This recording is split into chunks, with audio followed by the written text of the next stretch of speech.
মহাশয় তাকে বরণ করে নেওয়ার জন্য আমি অনুরোধ করছি। হ্যাঁ, সরি, চন্দনের ফোঁটা এবং ফুল দিয়ে বরণ করে নেওয়া। ফুলটা দেবে আমাদের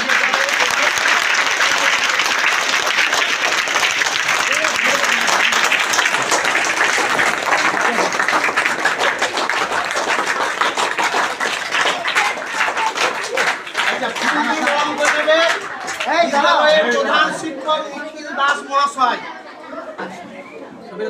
সৈনী ম্যামকে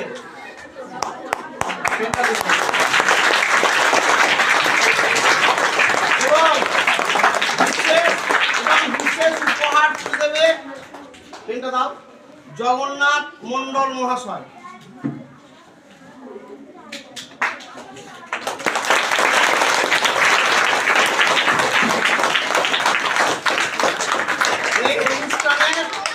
শুভ সূচনায় কি নামে সমর্দিতা